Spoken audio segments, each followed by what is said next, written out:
We were written up as being one of the best Chile Verde restaurants in Los Angeles. Today, my wife and I are going to show you how we make this delicious dish. Welcome to Birria World. We're cutting some of the meat, as you can see. We trim the meat. This is the pork butts, not to have so much fat on there, and then we cube it.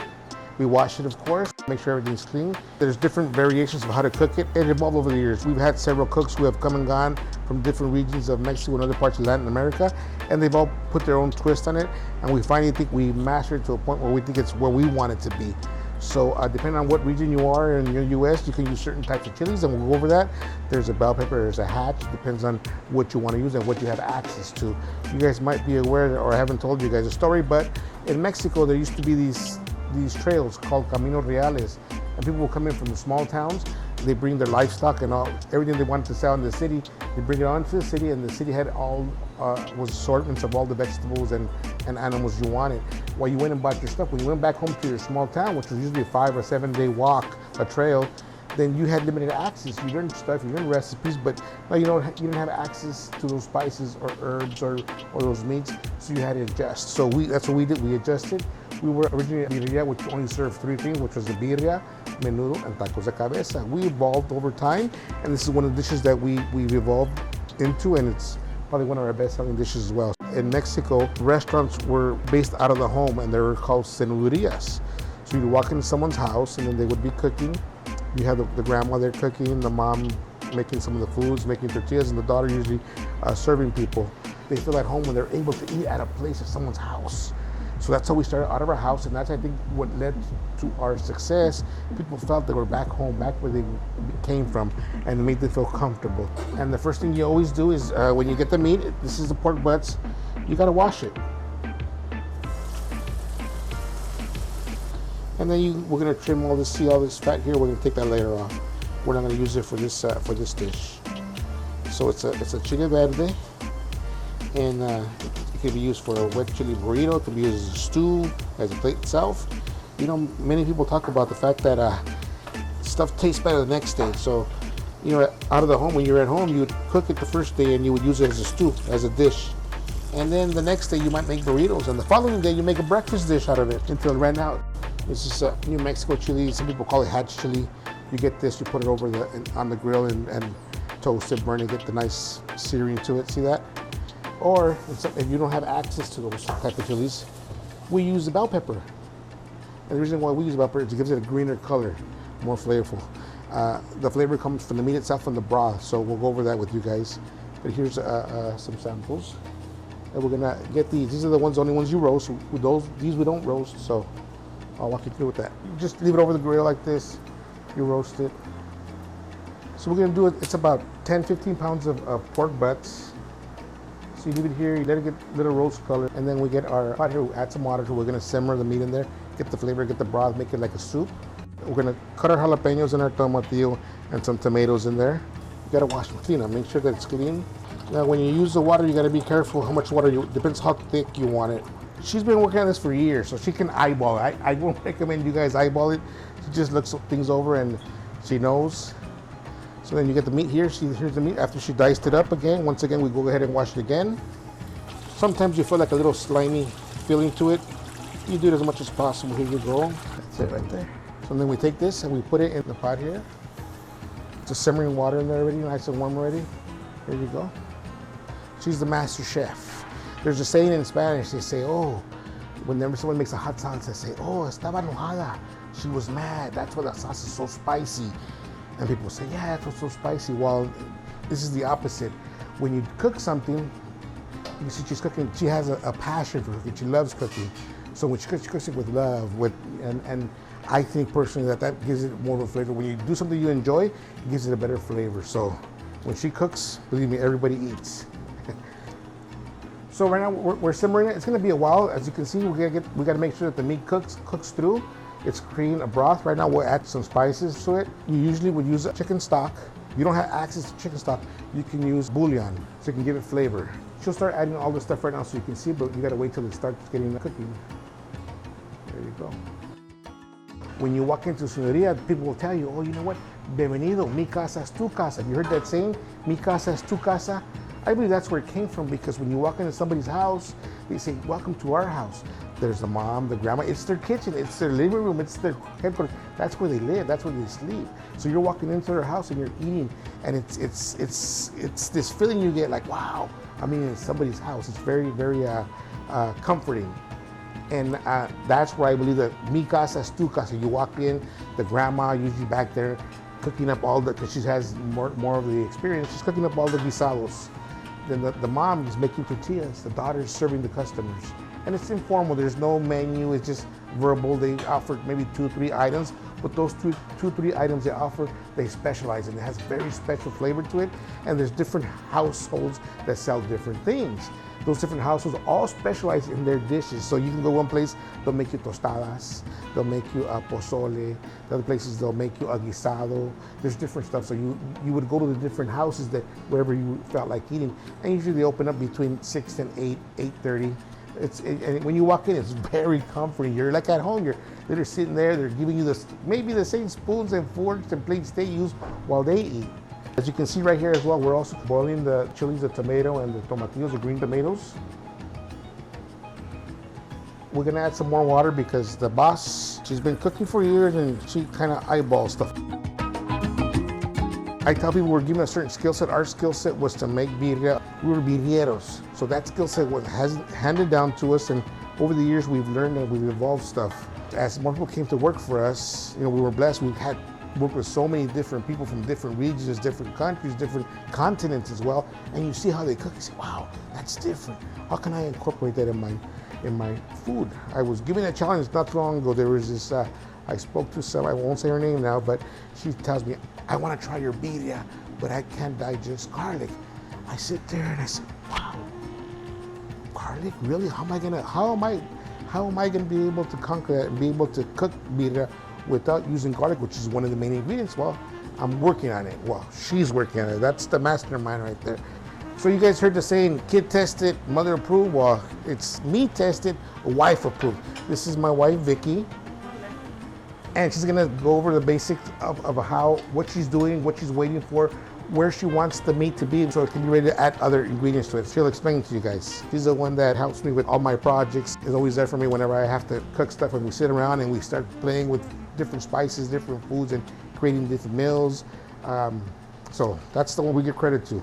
That's my other half. So here it is, it's coming to a boil. It's getting ready, maybe another 15 minutes or so, just so you can get an idea. Okay, el proceso es de la carne se hirve, por lo menos hasta que la carne esté suavecita. Cuando ya está en un punto que se puede tocar así con los dedos, que se entra y está blandita, se puede apagar y dejar reposar por lo menos una media hora.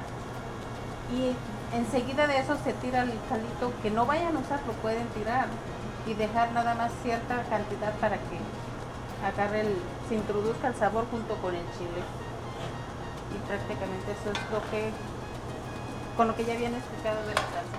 So what she mentioned, which I forgot to mention, was that after you cook it in the water, you got to determine based on your likings how thick you want the sauce. You want it thick, you want it thin. We like it a little thick texture because it gives it a better flavor. So that's when you would separate the meat from the liquids, and you would put it aside. If you wanted to add more, don't throw it away yet. And then you can add it so you can make it thinner if you want it thinner. But usually it tastes better if it's thick. You want a thicker consistency on it. You see the discoloration? See the green tomatoes here? That's ready. But the jalapenos are not. So you gotta wait till all the tomatoes ready. See that? So what you do is you add tomato. The reason why you add tomato, because if you use only the green tomatoes, it'll taste like soury, citrusy. You add tomatoes, it can cut it out. It can cut that citrus flavor out. If you've ever had Chile Verde, it's because they use too much green tomatoes, too much tomatillo. And sometimes the tomatillo, a little stronger at times, sometimes the jalapeno as well. So when you put jalapenos, you gotta determine, okay, this is spicy, so we gotta cut it down or add more. If you like spicy, go. If you don't, then, so because we're using it for commercial use, we try to make it like right in the middle, a little tangy, not too hot, not too spicy. But sometimes we can't help it because you never know. You taste the jalapeno and it's kind of sweet. You get another one and you can't handle it. We used to use serranos, but those are always consistently hot. So we'll shut it off and just let it cook in the water itself. It'll take about another 10-15 minutes in there while we're waiting for the meat to get done. The whole process is about anywhere an hour and a half, depending on the equipment you guys have. If you're doing it at home, it might take you longer, but when you do it in small batches, it takes much better, in my opinion. People are probably watching and saying, oh, you don't use bell pepper. We usually use this hatch chili. We don't use the hatch chili because we found that the bell pepper gives it a good flavor itself. But this is the traditional, original way to actually do your green chili. If you go to New Mexico, they call it hatch chili. Different regions, see the burn marks you get, and then you take the skin off, and then you blend it in, and you'll find little long green chilies things in your burritos or your plates. But we found over the years, cooking, doing stuff, that the bell pepper works just fine. And the secret is not in the chili itself; it's in the sauce that you make. So all the ingredients we add, all the spices, cleaning the meats, the vegetables, adding the certain herbs and spices, which we're going to show you guys, and then just taking care of making sure it doesn't burn, doesn't stick to the pot, because when it burns, it gives it a different flavor. So that you got to be careful. Once we add the sauce, you'll see, we'll go over with that with you guys, and you get an idea of what it looks like. Right now, I can still feel it just by touching it with the spoon that it's still hard. It's like bouncy, like a rubber ball. So once it starts, I can feel that the spoon is actually going through the meat, then I know it's ready.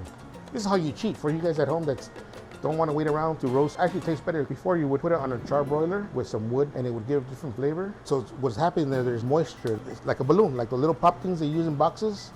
That's what it sounds like. Just cutting in chunks, that's gonna get a flavor. And then she's also gonna cut, so she gets them and she roasts them on the grill.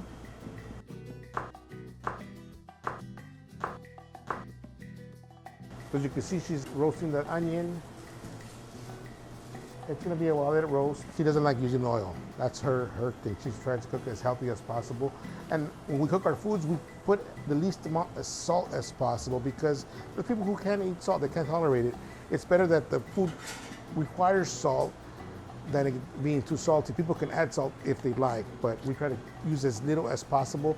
So if you ever go to our restaurant and say, oh, all it needs is a little bit of salt, not much, just put little, and it'll take it to the next level. So we try to cook consciously, and especially here, she tries to stay away as much as possible from the oils if we can, because we're getting older in age and we can't digest it like we did when we were younger. See that? You peel this, the top layer, when it gets hot. Once you roast them, you put them in a plastic bag. And when they're in a plastic bag, it sweats and the skin comes off so easily. Be very careful. Usually you gotta wait till it cools down. There's some places that if you go, the green chili isn't as consistent. It's kind of like broken. I think it's gotta be a more smooth. That's why I'm sharing with you guys the stuff that we do, that we think works good for us. We're here to promote Mexican food in general. People can come and have a great experience and enjoy it the way it's supposed to be made out of your house. Kitchen scratch cooking, which is what you would get if you were to visit someone's home. As you can see, she's gonna start blending the tomatoes, the jalapenos, to get that green sauce. This is a 32-ounce quart. The cactus and the cilantro, which is one of our little trade secrets, so we're giving away. And then she's gonna add the cactus into the blender. A bundle of cilantro that helps to give it that very green flavor. Souffle cup, 2 ounces. If you don't have access to chicken broth, then you can use that. It's 2 ounces. You can probably buy other brands, but they're not as rich. As you can see here, we got all the stuff. I'm gonna open it up for you guys. We added some of the stock, there's some water. The tomato, green tomatoes, jalapenos.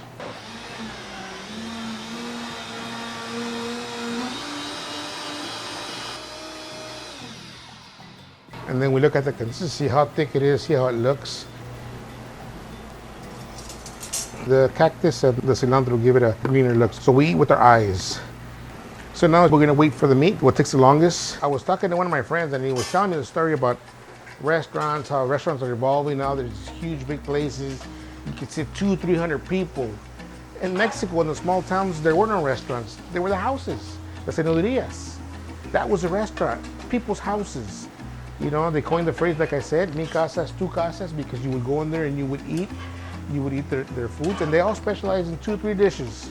Food brings people together. I was talking to a young woman, I would call her, full of life, 92 years old, and she went to go try birria for the first time at our restaurant, Chalios, over on Atlantic Boulevard. And she was telling me the story, how she kept her family together.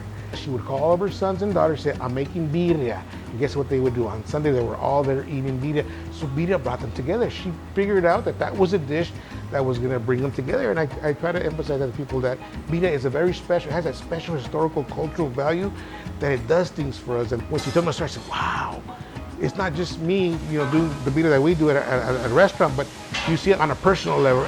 We're all busy, we're always busy. We don't have time to visit. Sometimes we could go visit your mom, your parents, your siblings, and you might see one or two of them. So in this case, Socorro would get all her, she found the formula, the secret to get them all together in one spot. And what was the common denominator? Birria. So I asked myself why I'm in the restaurant business, why I do what I do. And when I hear those stories that Socorro talked about, I'm thinking, wow, that's why I do what I do. She does it at a small level, I do it on a larger scale. You see she got rid of most of the water here. It's getting a nice golden crisp to it. She's gonna add some of the bell pepper. You can add the hatch chili if you like. In this case, we use bell pepper depending on where you're at. We found that it has a better flavor, neutral flavor with bell pepper. One of the reasons that my wife doesn't use oil on the pork, as you guys know, manteca, lard, comes from the pig, so the pork releases enough oil to begin with. That's more than enough. She's the mastermind behind all this. We create and she masters all the recipes, so you gotta give her credit is due.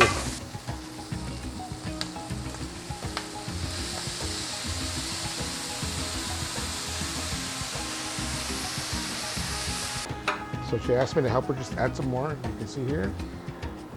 And this is where you try to figure the thickness in it. How thick do you want it? So then we just let it simmer a little longer so the flavors get into the meat and give it that rich flavor. Here's a little bit of leftover the green sauce. So what we use this for is for topping. We'll top the burritos or other dishes that we're gonna show you right now how we do. Tasty. Wow. Now I see how we won the award. It's really good. So that's it. We just let it there. We let it simmer a little bit, not too much because it'll dry out, depending on how thick you want it. So if you want it to get a little thicker, just leave it there and it'll start drying up. And it's ready to be served. So this is the base. This is the Chile Verde base. We use it for a plate. You can come into a restaurant and ask for a plato de Chile Verde. It'll be served with this and rice and beans and accompanied with tortillas. And then we use it for other stuff as well. You can use it, for example, for a burrito. You can do a wet burrito. We do it for breakfast as well. We'll cook 2 fried eggs and put this over it on top and add some cheese. As you can see in this consistency, there's not enough meat. So when you start serving plates, you get stuck with the sauce. What do we do in an emergency? Well, I'll tell you what I do. We make carnitas. We'll put the carnitas in there and add some sauce, add a little bit extra sauce because sometimes the carnitas have their own flavor, their own texture. It's a little saltier. So you got to keep that in mind that when you serve the customer that. But that's only in the event of emergencies when we run out. But that doesn't happen too often. There's different ways to serve the Chile Verde. The sausage, which really makes it really distinguishes the dish. In some places they call it guisados, guisado Chile Verde. We call it Chile Verde. And we add the beans and the rice. We're gonna make a huevo, torta de huevo. And we're gonna add the Chile Verde on top.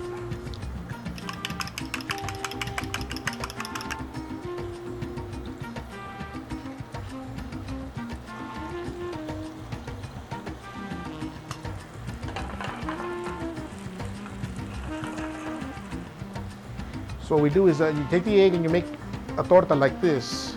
And all you do is you get it and then you fold it over like that, and then you add your Chile Verde. Look at this. You put it on top, just like that. And then you add your beans and rice. So I'm gonna show you a wet green burrito. Take this. You take your wet burrito, you add beans and rice. For demonstration purposes, just put a little bit, not too much. And we're gonna fold it. Remember I told you guys we had that extra sauce that was left over? That's the sauce we're gonna put on top. It's supposed to be kept warm hot. So what you do is basically you get it and you pour it over the burrito. And then you add your cheese. You top it with your cheese. So after you put it in the cheese melter, so it looks like this is what you would get if you walk into most house cinerarias in small towns in Mexico. I recall one time I was in Cancun, Chichen Itza. I wanted to go see the pyramids, and me and my friends decided to rent a car. We ate all the hotels, we ate the restaurants there at Chichen Itza. But when we were driving to the pyramids, on the way back, we happened to stop by someone's house. It was one of the best pozoles I ever had. My friends had enchiladas, and that was the best food we had while we were there in that stay. And this is a tourist place. This was back in the late 80s, early 90s. So it's always good to have home cooking, and that's what we try to emphasize here. Good home cooking. And that's what we do here at Chalios. Stay tuned for more, and don't forget to subscribe and hit that notification bell to keep up with our birria journey.